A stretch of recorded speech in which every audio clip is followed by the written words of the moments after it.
Assalamualaikum warahmatullahi wabarakatuh. Saya Dwi Agustina, nomor absen 38 dari Prodi Akuntansi Syariah kelas A.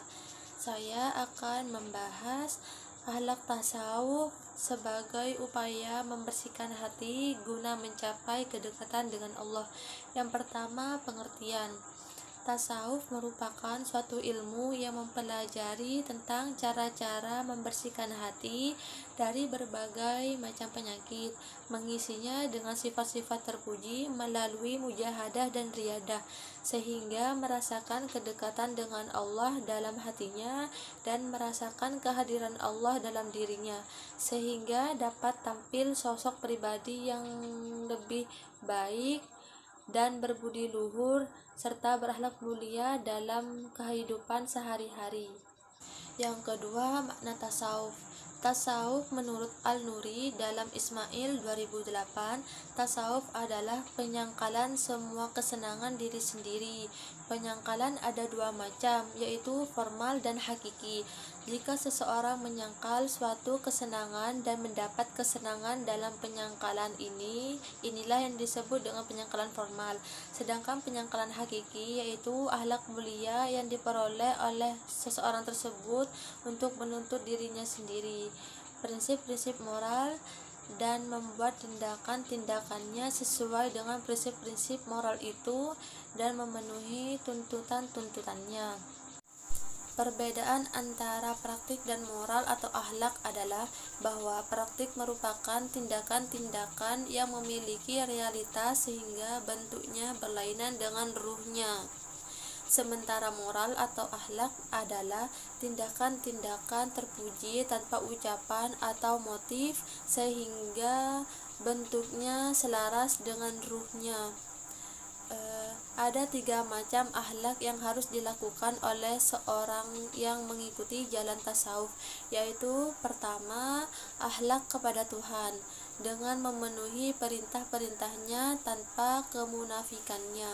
Yang kedua, akhlak kepada manusia dengan menghormati yang lebih tua dan berlaku kasih sayang kepada yang lebih muda, dan berbuat adil terhadap sesama, dan dengan tidak mencari balasan dan keadilan dari segenap orang pada umumnya.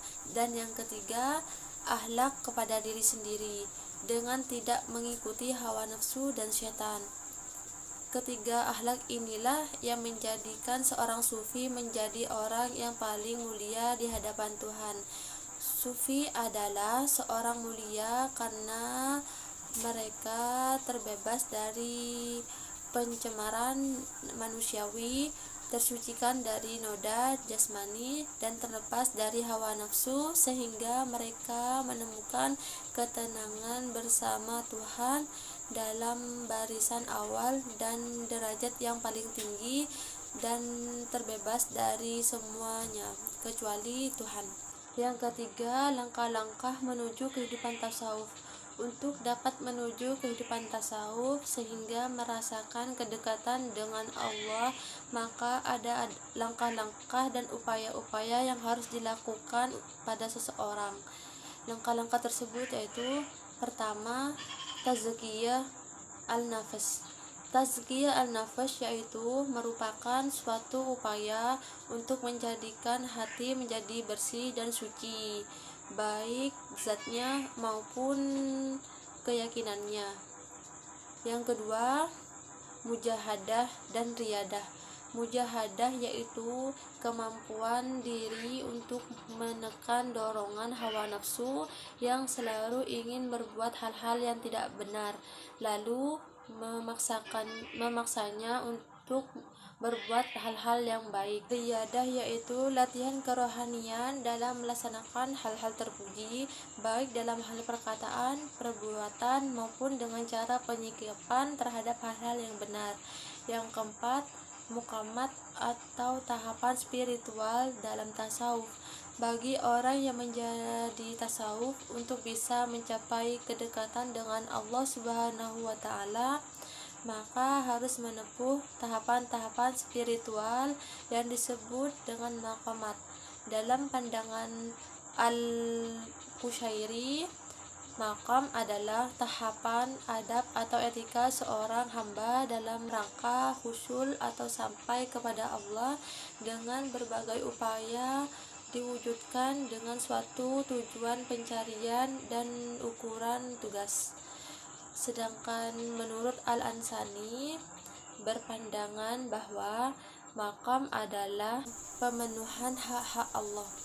Selanjutnya, Bahri menjelaskan bahwa kaum sufi berbeda pandangan perihal jumlah maqam yang ditempuh oleh seseorang, yaitu Asy-Syaraj menyebut 7 maqam, yaitu taubat, wara, zuhud, fakir, sabar, tawakal, dan ridha. Abu Thalib Al-Makki menyebut 9 maqam, yaitu taubat, sabar, syukur, rajab, khauf, zuhud, tawakal, ridha, dan muhabbah. Yang kelima, al-ahwal atau kondisi spiritual dalam tasawuf. Ahwal adalah keadaan spiritual yang menguasai kalbu dan menempuh jalan menuju Tuhan. Al-hal merupakan sebuah kondisi yang melekat dalam kalbu, merupakan efek dari peningkatan maqamat seseorang yang termasuk kepada al-ahwal menurut Asy-Syaraj, yaitu muraqabah, qurbah, muhabbah, khauf, raja, syauq, uns, tumakninah, musyahadah, dan yakin. Mungkin cukup sampai di sini pembahasan dari saya, kurang lebihnya mohon maaf. Wassalamualaikum warahmatullahi wabarakatuh.